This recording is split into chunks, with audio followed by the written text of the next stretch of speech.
it's Yay for Yarn, and today I'm unboxing the January 2019 KnitCrate. So here is my KnitCrate for January. It looks like they kind of changed the box a little bit, so it's kind of more shiny, and I guess it's just like a more glossy finished cardboard. But I can't wait to see what's inside this box, so let's open it up. And it's brown again. This looks kind of similar in color to the one that I received for November, only it's not sparkly. So this one feels like a natural fiber. This is a Vitalana yarn. So this is Vitalana Ambient Worsted, and it is a 100% wool worsted weight yarn. The texture to this is really, really nice. It has like a typical kind of a wool feel to it, not scratchy at all, but it just kind of has that definition, that textural definition that you would expect from wool. So this is really nice. It's just like a nice, soft kind of, not honey or caramel, but kind of like a rich, nutty brown. And we got 2 skeins of this, and they're 100 grams a piece. So these are really nice and soft and squishy, but they still have that, you know, kind of structure to them that wool generally has. So then here is the pattern book for the January crate. The picture on the front is very pretty. And this pattern looks like a hand muff with kind of big giant bubbles on it. Here is the theme, the Sleepy New Year, and kind of the colors that they pulled from.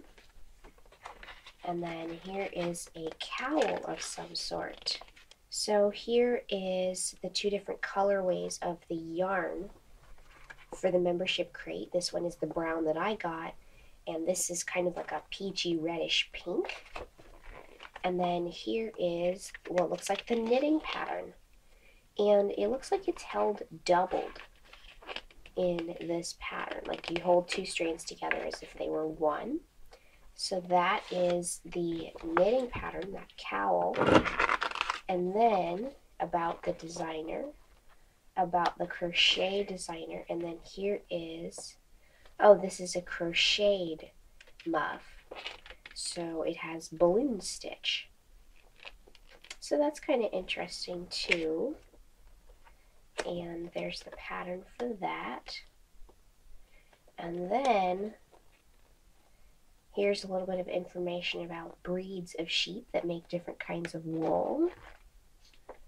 Ooh, and here is the sock pattern for the sock crate. This is really cool. I like the honeycomb design on that. Of course, the yarn that I have won't work for this because this is not a sock weight yarn, but I will save this pattern for later and maybe make those socks another time with a different yarn. And there's about the sock designer.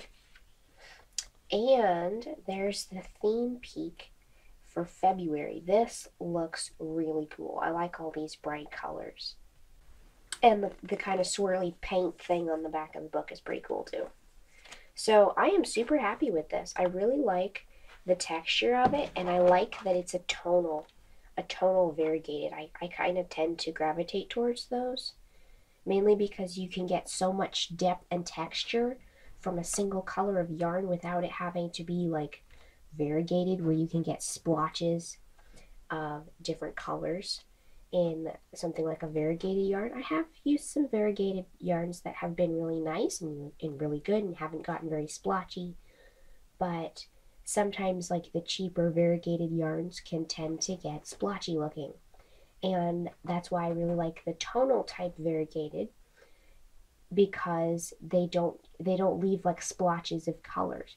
They just kind of blend and add just little hints of texture and depth here and there, you know, to make it a little more interesting. So I really like this yarn. I really like the pattern book that comes with it, and I might eventually make this cowl, or I might make something else. I don't know. I still haven't got to the yarn from November or December yet, but I will probably try to use those up first before I touch this one. But this is just one of those that you want to squeeze because it's really soft and squishy, but it just still has all that texture to it, and you can just kind of feel the texture of the yarn as you kind of squish it and squeeze it. So thanks so much to KnitCrate for sending me this yarn to review. If you want to get your own KnitCrate subscription, then you can use the link in the description box down below and enter the coupon code yayforyarn20 at checkout for 20% off of your first crate. And I highly recommend that you give this crate a try, especially if you are somebody who kind of likes the fancier, more expensive type yarns, but you don't necessarily want to pay how much those yarns normally cost, because this is a discounted price from what these types of yarn would normally retail for. And also, I would highly recommend it if you are somebody who isn't like super adventurous with your yarn choices, because I'm not. And I have loved getting all these different kinds of yarns, and this has encouraged me to step outside of what I would normally pick and try things that are a little bit different, because you know, you don't really get to pick what colorways you get. But I've always been happy with the colors that I've gotten, even if they might not have been something I would have normally picked. They've always turned into a beautiful project in the end, and the quality of this yarn is incredible, and I've never been disappointed with any of the yarn I have received from KnitCrate. So if you want to go give a KnitCrate a try, then go ahead and use that link and use the coupon code for 20% off your first crate. So I hope you've enjoyed this video. If you liked it, please give it a thumbs up. Let me know if you've ever tried a yarn subscription in the comments below. And don't forget to subscribe, making sure you click the little bell next to the subscribe button to be notified of new videos. Thanks for watching.